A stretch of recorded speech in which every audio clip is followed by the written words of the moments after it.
Aliadas. Historias de vida de periodistas y defensoras de derechos humanos en México. Un podcast producido por CIMAC Radio con apoyo de PAN para el Mundo. Las mujeres luchamos siempre, todo el tiempo, toda la historia. Un corazón michoacano en resistencia. Claudia Ignacio Álvarez, mujer purépecha nacida en la comunidad de San Andrés Ciróndaro, Michoacán, feminista, lesbiana y defensora de los derechos humanos. En entrevista realizada para CIMAC por la periodista Patricia Monreal Vázquez, Claudia comenta que desde niña acompañaba a su padre, Juan Ignacio Cárdenas, médico de profesión y activista de derechos humanos. Él participó en varios proyectos de fortalecimiento de la identidad purépecha, conviviendo con varios actores que iniciaban procesos de defensa y territorio. De ahí que Claudia vio y aprendió desde muy pequeña lo que los purépechas denominan como Hucharhuinapicua, nuestra fuerza, característica colectiva que los identifica. Yo pensaría que soy colectividad y eso es algo muy particular que me ha venido de mi formación desde muy niña y que creo que es lo que me adentra en el activismo.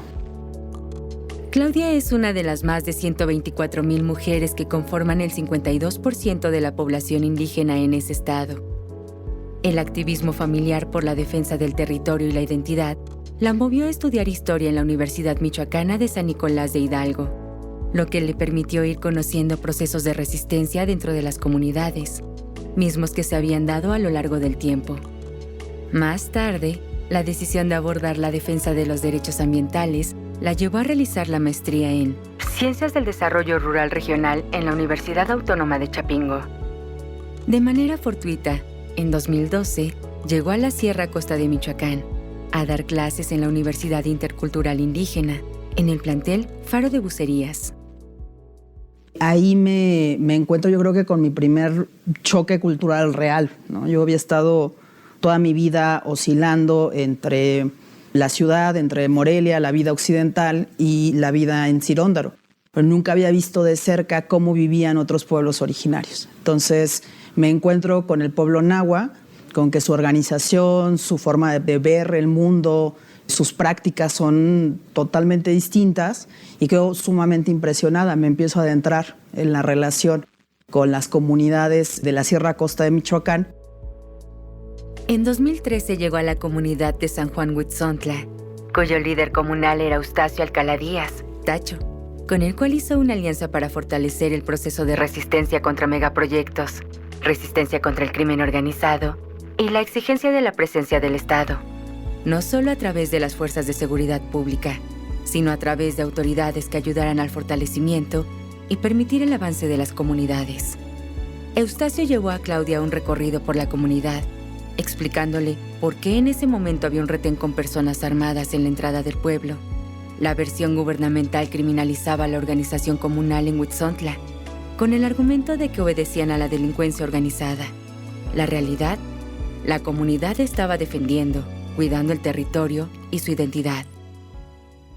Ese primer contacto a mí y a un grupo de amigas, amigos comprometidos, interesados en las situaciones sociales, nos lleva a reflexionar cómo podemos organizarnos para trabajar con esta comunidad, pero también para protegernos, porque es un trabajo de alto riesgo en una zona muy compleja, con muchos intereses de por medio. Y entonces, en 2013 nace la Red Solidaria de Derechos Humanos. Es una asociación civil y desde entonces hemos ido afinando esto de la defensa de derechos humanos.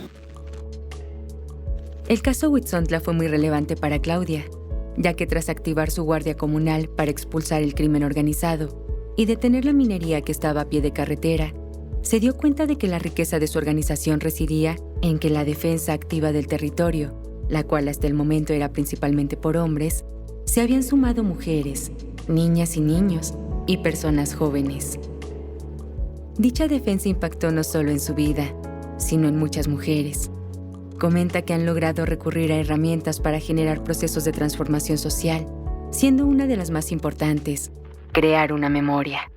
Participar en el trabajo comunitario siendo mujer es una de las cosas que tiene mayor reto. Y yo creo que el reto inicia desde la capacidad que podemos tener de escucharnos las personas en general, pero dentro de esta estructura patriarcal del cómo podemos romper ciertas relaciones de poder que están dadas. Yo creo que no solamente me toca ser mujer dentro de la defensa de derechos humanos a nivel de tierra y territorio o a nivel comunitario, sino me toca ser mujer purépecha dentro de la defensa de derechos humanos en tierra y territorio.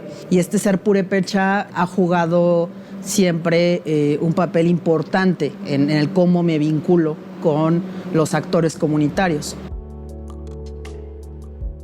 Para 2018, luego de haberse creado el Comité de Defensa de Tierra y Territorio, Huitzontla emprendió acciones legales contra la explotación minera. En 2022 obtuvieron un amparo para impedir que las autoridades otorgaran más títulos de concesión y con ello, frenar la operación de 6 concesiones otorgadas a la minería Las Truchas, de la empresa ArcelorMittal, y a la unidad minera Las Encinas, de la siderúrgica Ternium. Claudia comenta que el camino para la defensa del territorio es difícil. Un duro golpe ocurrió el 1 de abril de 2023, cuando Eustacio Alcalá Díaz viajaba a bordo de su camioneta por la carretera federal Cualcomán-Aquila para trasladar a 3 religiosas. Un grupo de personas lo privaron de su libertad. 2 días después, su cuerpo fue localizado sin vida. El secretario de Seguridad Pública del Estado, José Alfredo Ortega Reyes, lo criminalizó al declarar que Eustacio era el chofer de las misioneras, además de ser familiar de una persona vinculada a la delincuencia. Michoacán es un lugar muy peligroso para ser persona defensora de derechos humanos. Eso nos lo ha dejado muy claro este año con la desaparición de Ricardo Lunes y Antonio Valencia y con el asesinato de Eustacio Cadadías. Nos parece que hay una situación muy compleja cuando se pretende promover o garantizar el acceso a la justicia sin garantizar la seguridad pública. Y eso sí tiene que ver con territorios, caminos en los cuales no es posible transitar o hay un gran riesgo de tránsito porque hay actores otros que están dentro de estos espacios. A esto le sumas la impunidad, que muchas veces se traduce en una justicia que es expedita para criminalizar, para perseguir a las personas defensoras, pero muy lenta cuando estas personas o cuando estas comunidades señalan violaciones a derechos humanos o situaciones de delito que se han cometido en su contra. Y bueno, nos parece que hay una dinámica muy preocupante cuando existen recomendaciones de la Comisión Nacional de Derechos Humanos señalando graves violaciones de derechos humanos, como es el caso de Arantepacua, y donde las autoridades no asumen, no hacen suyas estas recomendaciones para buscar una mejoría.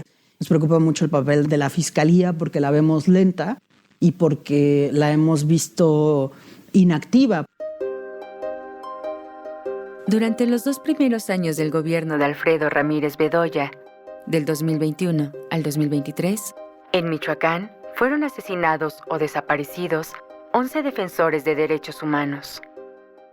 Claudia comenta que un punto clave para gestionar el miedo es tejer redes con otras personas defensoras y generar espacios de empatía para cuidarse. Es así que conoció a María Eugenia Gabriel Ruiz en la comunidad purépecha de Comachuén, municipio de Nahuatzén. María Eugenia llevó el proceso legal de su comunidad para el reconocimiento del autogobierno. En 2018 logró la sentencia favorable del Tribunal Electoral del Estado. Fue la primera, y hasta ahora, la única mujer en presidir el Consejo de Gobierno Comunal. Desde los gobiernos municipal, estatal y federal, se orquestó un plan para desestabilizar el Consejo. Una parte de su comunidad la acusó de desvío de recursos. Ese fue el costo por no beneficiar a cacicazgos vinculados a la clase política estatal. Y algo que me dijo esta Clau, bien importante, y pues sí, lo traigo siempre en mente. Es mejor estar vivo, ¿no? Te queremos viva. En vez de seguirle al juego, a la violencia que generaron en mi contra, en la comunidad, mejor hay que retirarnos un poco y ahorita, pues ya a 3 años de que estuve en el cargo, ya siento más tranquilidad. No salí de mi comunidad, pero ahorita sí ya siento como más espacio, más visibilidad de mí como lo que soy en mi comunidad. Para María Eugenia, Claudia ha sido un punto de apoyo muy importante. Comenta que se ha sentido más acompañada, forjando una gran amistad. Ha sido su apoyo en momentos difíciles, incluso con su familia, ya que ser defensora no es una labor sencilla.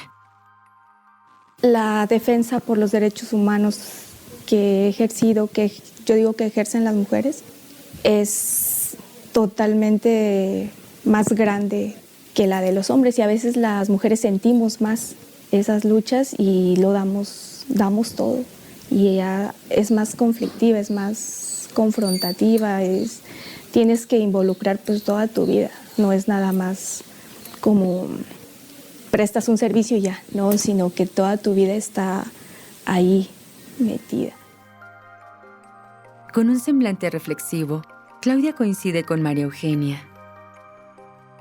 Ser mujer lesbiana purépecha ha sido uno de los retos más grandes. Sobre todo creo que el poder expresarlo públicamente para mí ha sido un proceso difícil, ha sido un proceso muy lento, que obviamente pasó primero por decírmelo a mí, por nombrarme, y luego ha pasado también por ir entendiendo cómo esto puede entrar dentro de la dinámica comunitaria, dentro de la defensa de tierra y territorio. En el trabajo comunitario, digamos que hay siempre una actitud de muchísimo respeto a los espacios donde me encuentro, y en ese sentido, de repente esta parte personal no entra en el balance, pero claro que me preguntan, por ejemplo, si estoy casada o si tengo hijas e hijos, y poco a poco para mí fue muy claro que era una actitud subversiva dentro del espacio comunitario y que era un posicionamiento político, por eso me nombro lesbiana, pero me parece que es importante hacer un nombramiento desde la parte política que permita entender que las mujeres somos diversas y que desde esa diversidad también podemos involucrarnos en los espacios de trabajo comunitarios. En San Andrés Ciróndaro, Elisa Vallejo Gaspar fue una de las primeras mujeres en formar parte de la autoridad comunal. En 2002 ocupó la secretaría del Comité de Bienes Comunales, luego de que los hombres se vieran obligados a ceder espacios frente a la insistencia de las mujeres por participar. Con su experiencia en procesos de educación comunal, generó acciones de reflexión sobre el por qué y para qué debía darse el ejercicio de gobierno al interior de la comunidad, pugnando en todo momento por el reconocimiento de los derechos de las mujeres. El 21 de abril de 2013 conoce a Claudia, cuando se crea la asociación Cirandaru Anapu. Elisa indica que antes ya había escuchado de ella y esperaba algún día conocerla. Le reconoce su capacidad y valor para defender el territorio. Yo ya me siento satisfecha y feliz de estar al lado de una mujer que tenga esa capacitación, que tenga esa capacidad y tenga el valor de defender las tierras comunales, de acompañar a los comuneros y comuneras que tienen el problema fuerte, conflicto de sus tierras. Claudia recuerda un momento importante que la obligó a parar y quedarse quieta por unos meses. Fue en 2018 cuando trabajaba con personas jornaleras, las cuales reclamaban su derecho a participar en la toma de decisiones de un albergue donde se alojaban. En la víspera de un evento en el que nombrarían a sus representantes, un comando armado ingresó al lugar. Se llevaron a varias personas trabajadoras y sus familias. Claudia, junto con toda la organización, tuvieron que salir del estado, temiendo por su vida. Las amenazas son parte continua del trabajo que realizo. Por ahí dirían que si no nos amenazan es porque no estamos haciendo bien el trabajo, y es que la defensa de derechos humanos supone trastocar los intereses de actores que pueden ser sumamente poderosos o que pueden ser o representar al propio Estado. La realidad es que una de las formas que hemos aprendido en el camino es que la visibilización, la palabra, el difundir nuestros casos es una forma de protección porque nos permite llegar a otras personas y que las autoridades, que aquellos que ostentan el poder puedan también saber que tenemos quién nos está observando, quién nos está acompañando, quién nos está cuidando. Las amenazas han estado ahí, creo que desde 2018, desde nuestro primer incidente de seguridad hasta la fecha, y hay veces que también he tenido que aprender a detener el trabajo porque de poco sirve una defensora de derechos humanos asesinada.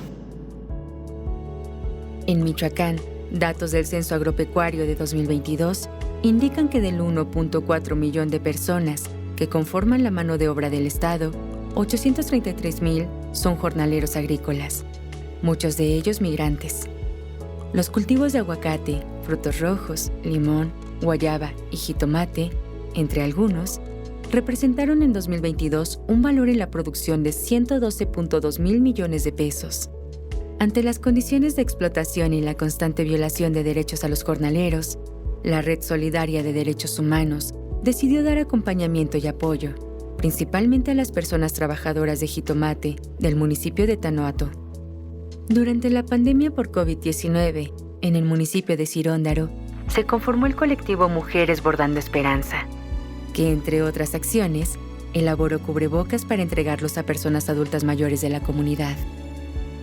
Claudia comenta que en 30 años espera estar descansando.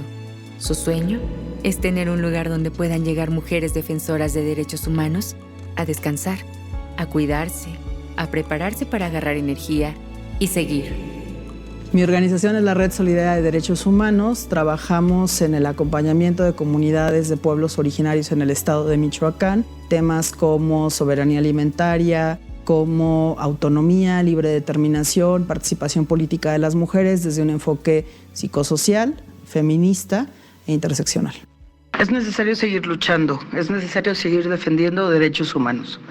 Mientras no existan las condiciones para poder desarrollar la vida digna, mientras no exista la justicia, yo creo que las comunidades nos vamos a tener que seguir organizando para exigir.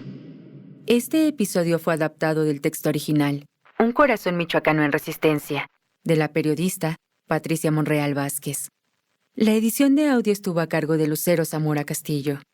Te invitamos a escuchar las historias de nuestras aliadas en su segunda temporada.